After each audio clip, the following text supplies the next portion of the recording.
Hey there, lovely viewers. Welcome back to Tell Me Something. Today, we are tackling a topic that can truly be a game changer in our lives: how to stay calm in stressful situations. Life throws chaos at us on regular basis, whether it's our finances, our relationships, or our health.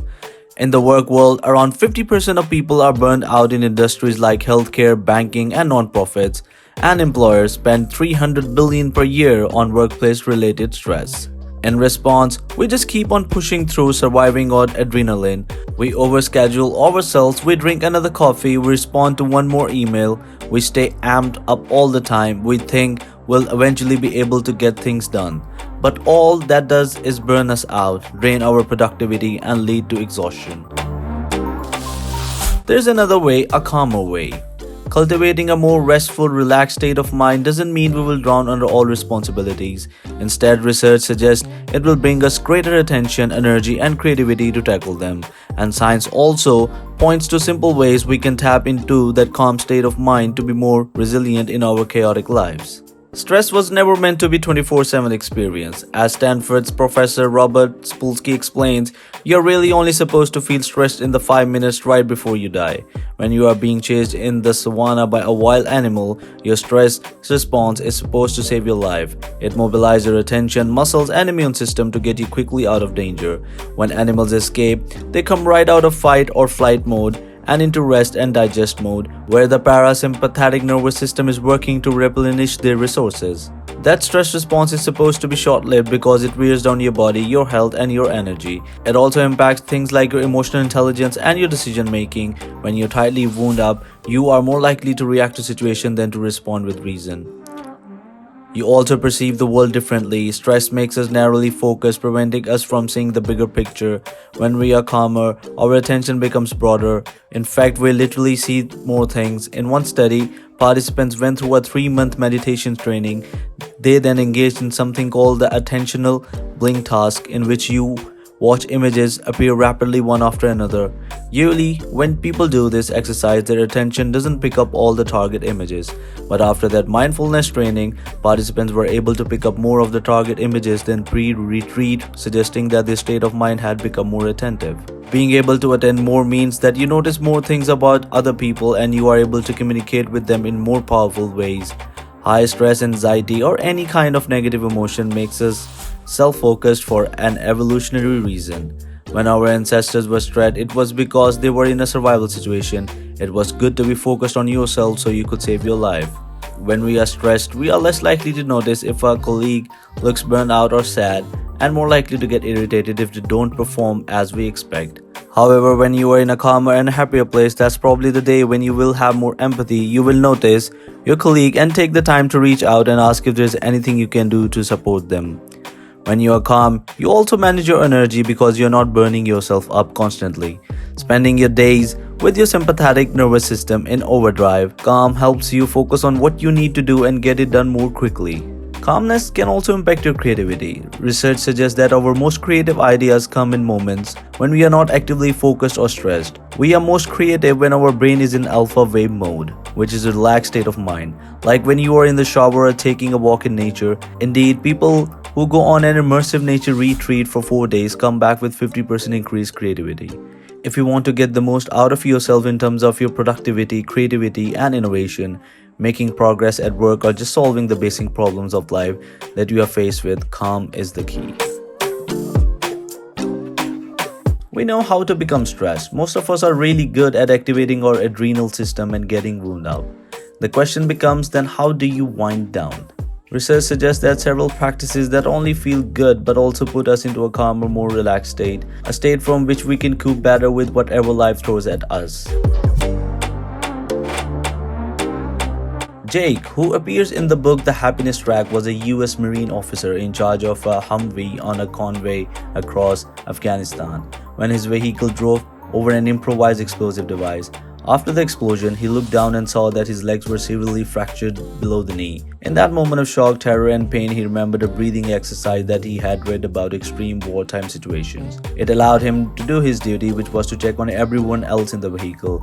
It gave him the presence of mind to give orders to call for help and to then tourniquet his own legs and prop them up before he fell unconscious, which saved his life. Our breathing is a powerful way for us to regulate our emotions, and it is something we take for granted. Through your breath, you can activate your parasympathetic nervous system, the calming response in your body. Using your breath, you can change how you feel. In another study, researchers observed people feeling different emotions and found that there was a different pattern of breath for each one. Then they gave other people the different breathing patterns to perform and asked them, how do you feel? It turned out that doing those breathing exercises actually evoke the emotions. One of the most calming breathing exercises you can do is to breathe in, for example, to a count of 4, hold, and then breathe out for up to twice as long, for example, to a count of 6 or 8. You can gently constrict your throat, making a sound like the ocean, which is used in deep relaxation breathing. As you are doing this, especially thanks to those long exhales, you are activating the nervous system, reducing your heart rate and blood pressure. Often we are our worst critic. We think that being self-critical will help us more self-aware and make us work harder, but that's a myth. In fact, according to a good deal of research, self-criticism destroys our resilience. We are less able to learn from our mistakes when we beat ourselves up. Self-critical people tend to have greater anxiety and depression, and an inability to bounce back from struggles. Imagine someone running a marathon for the very first time in their life, and they trip and fall. Someone on the sideline says, "You are a loser, you are not a runner. What are you doing here? Go home." That personal is our internal self-critical voice. Self-compassion is somebody on the other side who says, "Everybody falls, this is normal. You are so awesome, you are totally killing this." Self-compassion is the ability to be mindful of your emotions, aware of the emotions that are going on inside whenever you fail at something.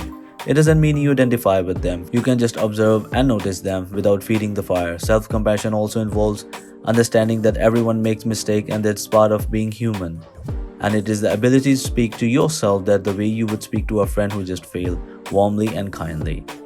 When we adopt this attitude, research suggests we are calmer, we have less feelings of stress as well as lower cortisol levels, we are almost resilient, we are less afraid of failure, and more motivated to improve ourselves. How often we are actually present for another person 100%? When was the last time somebody was 100% present with you, even your spouse? There is a loneliness epidemic in the United States and across the world. We know that those feelings of loneliness are extremely destructive to our body and mind, leading to worse health and even earlier death. And the stress and lack of calm in today's world may contribute to this loneliness because of the way that it tends to make us self-focused. Our greatest human need after food and shelter is to connect with other people in a positive way. From the moment we are born until our last day, we have a deep and profound longing to belong to one another. And when we fulfill that need, it brings us more calm. The oxytocin and natural opioids that we release when we connect may exert a calming influence on our bodies, and the knowledge that we have the support of others can soothe our minds. When we face adversity, research suggests that our relationships and community have an important role to play in our resilience. So how do we create a state of mind where we feel more connected? The good news is that by taking care of yourself and your own well-being with practices like breathing and self-compassion, you are able to turn more attention outward to feel more connected as well. Positive emotions like calm naturally make us feel closer to other people. You can try specific practices that research has found to boost your sense of connection as well. Imagine a day when things aren't going well for you. You spill your coffee on yourself and it's raining. And then a friend calls who's having a true emergency in their life and you jump up and go help them immediately. What happens to your state of mind in that moment? All of a sudden you have a high energy, you are completely at their service. This is what practicing altruism, service, and compassion does to your life. It increases your well-being tremendously, as many of us have experienced when we perform little act of kindness. When we feel compassion, our heart goes down and our nervous system is more activated. Kindness and compassion can also help protect us from adversity. In one of my favorite studies, researchers found that people who had been through traumatic life situations had a shorter lifespan. But among these participants, there was a small group of people who just seemed to keep on living. What was going on with these people? When the researchers dug a little deeper, they found that they were all engaging in helping friends and family in their life. From assisting with transportation or shopping to housework and childcare, service is one of the most profound ways to nourish the community around you, but also to nourish, inspire, and energize yourself. It's like that children's book, when you fill someone's bucket, it also fills yours. Cultivating calm isn't about avoiding every kind of stressful emotion. In fact, when we make time to breathe, connect, and care, some of the negative feelings we have been running from might catch up with us. But that's the time for self compassion. It's okay to feel bad. Resilience doesn't mean that we'll be happy all the time, but it does mean we have the energy, the mindset, and the support from others to help us weather the storm.